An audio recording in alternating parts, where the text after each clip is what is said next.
another shot. What do you... I want to be in this shot. Do you mind? I'm teaching. Ain't you got homework to do? Go. Go do your homework. Making this work funny, but you won't even allow me.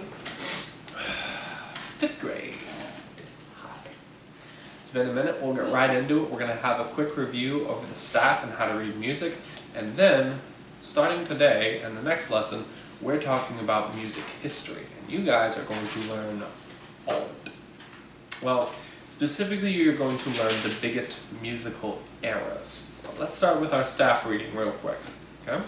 So we know that the staff has 5 black lines, 4 white spaces. 1, 2, 3, 4, 5. Okay. So 5 black lines, 4 white spaces. And remember, each black line is named after a letter. And there is a pattern that we say to remember it. Every good boy does fine. E, G, B, D, F. Did I mess it up? It's a little small, yeah, but I just wrote that upside down. And the white spaces are face. F, A, C, Your F is backwards. E. Yeah, it's... And your E is backwards. You know, I'm doing this upside down. I'm doing the best I can.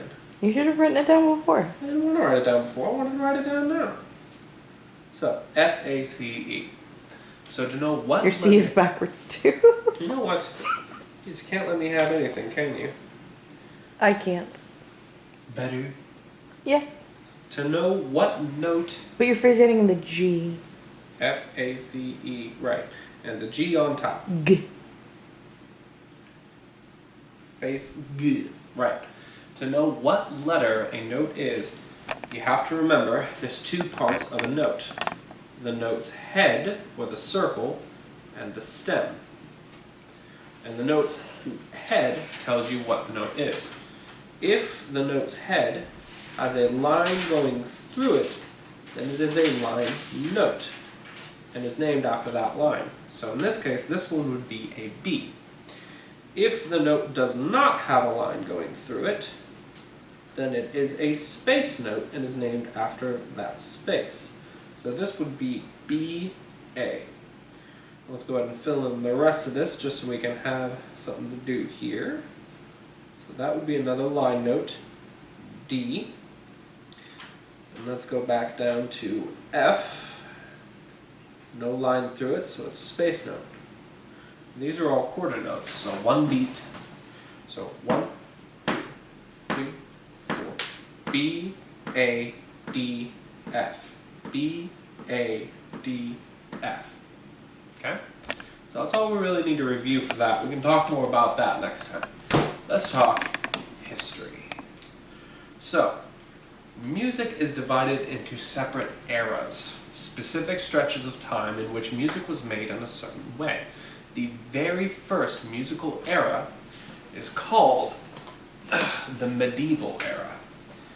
And the medieval era started as early as the year 800, all the way up to 1450.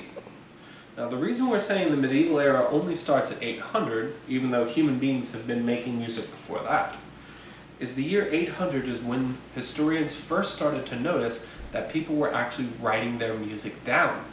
They hadn't done it before though.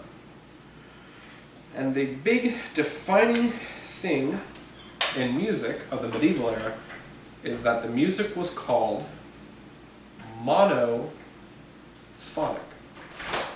Mono meaning one. Music of this time wasn't anything like you would hear today. One of the most common forms you would hear is what's called Gregorian chant. Let's go ahead and listen to some of that. I got some played up. That's you. Oh. The Gregorian chant. I almost started playing that song. Now if we take a listen.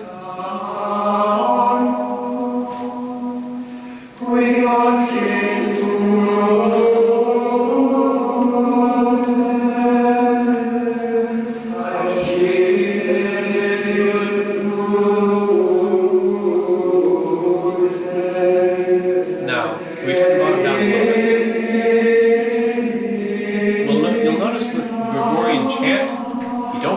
instruments, and everyone is singing the same thing. That's what makes it monophonic, only one sound. Let's go ahead and pause that. So after the medieval period of 800 to 1450 with monophonic music that only had one sound, we move into the next era of music, which was the Renaissance. Now, Renaissance music was between 1450 and 1600, and it had its own thing. It took musicians a couple hundred years to figure out what's called not monophonic music, but polyphonic music. Meaning now, one couple musicians way back when at the tail end of the medieval era said, wait a minute, we keep having everyone sing the same thing, right? Oh yeah, why? What if we had everyone sing different things? And that's where you get polyphonic music.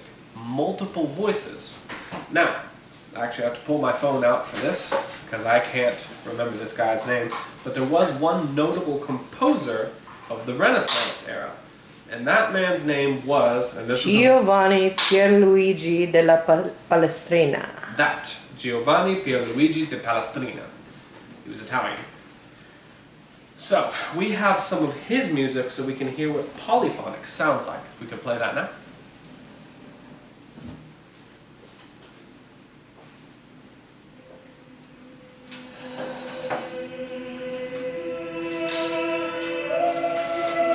So immediately you can hear the difference. It's not just a bunch of singers singing the same part. Now you can hear different singers singing different parts.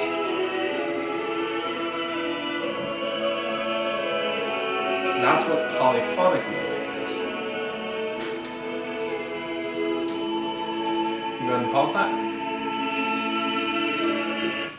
So, a lot of music historians don't go that in-depth on medieval and Renaissance music. But when I see you guys next time, we'll start talking the next 3 big musical eras. 2 of them you know pretty well about, the classical and the romantic era, but there was one that came before that called the Baroque period. And we'll talk about a little bit of those and listen to some of them the next time I see you. But now for your assignment, here's what I want you to do. I want you to find me a Renaissance composer. So, to know, here's what you do. Get your parents' help, go online, and try to find a composer that was born between 1450 and 1600. And I want you to go into Dojo and type to me the name of that Renaissance composer.